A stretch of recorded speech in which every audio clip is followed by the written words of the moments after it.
মা এটা আপনার, বুসরা মা এটা তোমার, রাসেল এই নাও এটা তোমার, এটা আমার শাড়ি, আর এটা তো বাবা। বাবা কোথায়? বাবা, বাবা এই যে বৌমা আমি এখানে। বাবা এই নিন পাঞ্জাবি আপনার, দেখুন তো কেমন হয়েছে। আম্মু আমারটা কিন্তু অনেক সুন্দর হয়েছে, আমি ঈদের দিনে এটা পরবো। হ্যাঁ বৌমা আমার শাড়িটা আমার পছন্দ হয়েছে। ওয়াও অনেক সুন্দর। বৌমা তোমার একটা পছন্দ আছে বলতে হবে আর কি। আচ্ছা যাই হোক, সবার জন্য কিনেছো তো তাই না? হ্যাঁ বাবা, সবার জন্য কেনাকাটা হয়েছে, কিছু কেনাকাটা এখনো বাকি আছে, ঈদের তো এখনো বাকি আছে না, এর মধ্যে করে নেব, সমস্যা নেই। ও আচ্ছা আচ্ছা আচ্ছা ঠিক আছে। তবে কথা হলো কি জানো, কোকিলার জন্য কোনো কিছু কিনেছো নাকি? ও শিট, নো নেভার। এই কাজের লোকের সাথে আমাদের তুলনা করলে নো স্বামী, এটা তোমার কাছে আশা করি না। ওর কিসের মার্কেট? হ্যাঁ, তাছাড়া বৌমার অনেকগুলো পুরান শাড়ি আছে, ওখান থেকে বাচ্চা একটা দিয়ে দিবনি। আর ঈদের মধ্যে সাজগোজ করে তো আমরা ঘুরবো, তো ঘুরবো না, ও তো সংসারে কাজ কামে ব্যস্ত থাকবে, ওর মার্কেট কিসের? এই ধরনের কথা আমি তোমার কাছে আশা করি না, ভবিষ্যতে আর বলবে না, ওকে? হ্যাঁ বাবা, মা তো ঠিকই বলেছে, ওর জন্য কেন কিনতে হবে, আমার পুরনো অনেক শাড়ি আছে, সেখান থেকে ওকে দিয়ে দিব, তাই তো হয়ে যাবে। হ্যাঁ বাবা, মা তো ঠিকই বলেছে, ও হচ্ছে কাজের মহিলা, কাজের লোক, সারাদিন কাজ নিয়ে ব্যস্ত থাকবে, ওকে নতুন কাপড় কিনে দিয়ে লাভটা কি? তার থেকে কবিতার কাছ থেকে দুই একটা শাড়ি দিয়ে দিলেই হবে। আমি একটা বিষয় বুঝতে পারতেছি না, কেন তোমাদের আচার আচরণ এরকম। আরে আমি রফিক চৌধুরী, টাকা কামাই করি আমি, সংসার চালাই আমি, সংসারের গার্জিয়ান হলাম আমি, ওর জন্য মার্কেট কেন করলে না?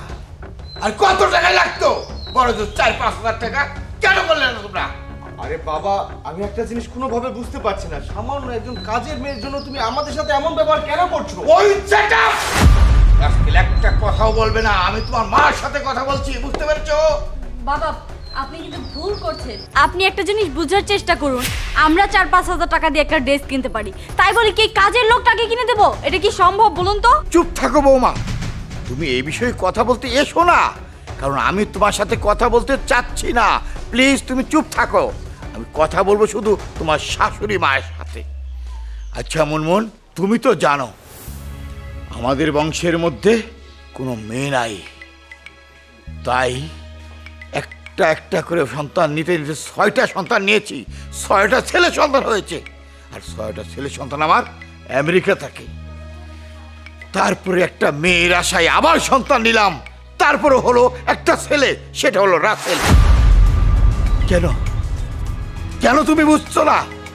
তুমি যখন অসুস্থ হয়েছিলে তোমার পাশে কে দাঁড়াইছিল? তোমার ওই ছেলে 6টার বউ না, আসে নেই, আমেরিকা থেকে আসে নাই। তোমার এই বাড়ির পুত্রবধূ না, তোমার কাছে যায় নাই।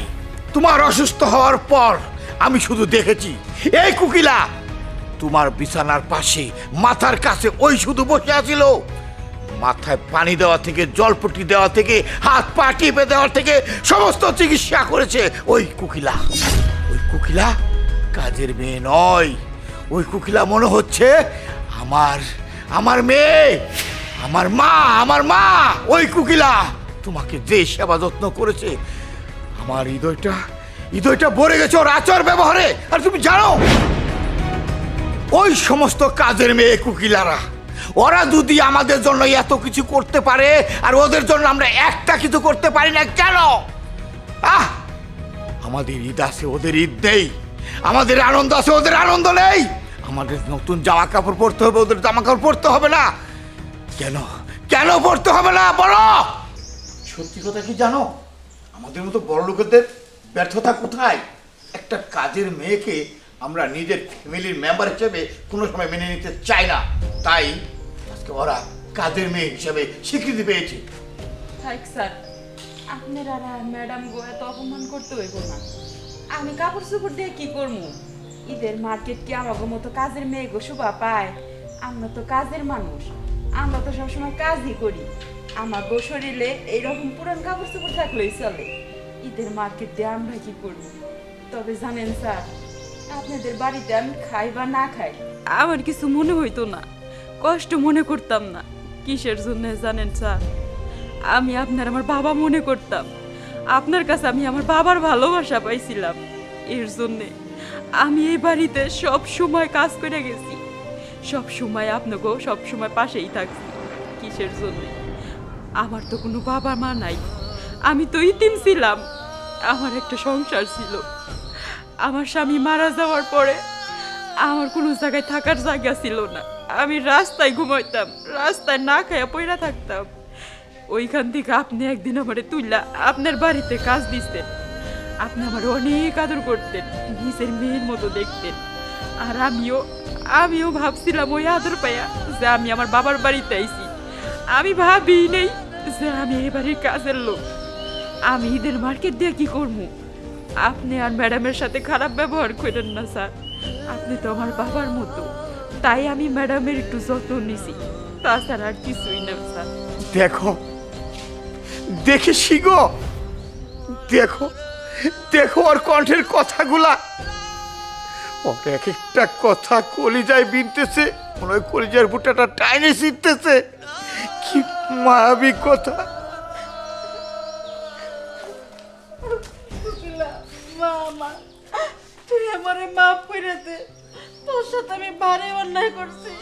আমার বিপদে আপদে সবসময় তুই পাশে থাকছিস, কিন্তু এটা আমি কেমনে করে পড়ে গেলাম। আমি আসলে একটা হারামি মানুষ। আমার কোনো মেয়ে নাই, একে একে আমার 7টা পোলা। আমার মাফ করে দে। এই বাড়ির কাজের লোক কেরা কইছে? তুই কোনো কাজের লোক না। আমার মেয়ে তুই আমার মাফ করে দে। হ্যাঁ মা, আপনি একদম ঠিক বলেছেন। এতদিন কোকিলার উপরে অনেক অন্যায় হয়েছে, আর হবে না। আজ থেকে আমরা মনে করব কোকিলা আমাদের বাড়ির সদস্য। আর আমরা কোকিলাকে নিয়ে মার্কেটে যাব। কোকিলার যা যা পছন্দ সবকিছু আমরা কিনে দিব। হ্যাঁ, দেরি করবো না, এখনই মার্কেটে যাবো। আসো, কোকিলা চল, চলো।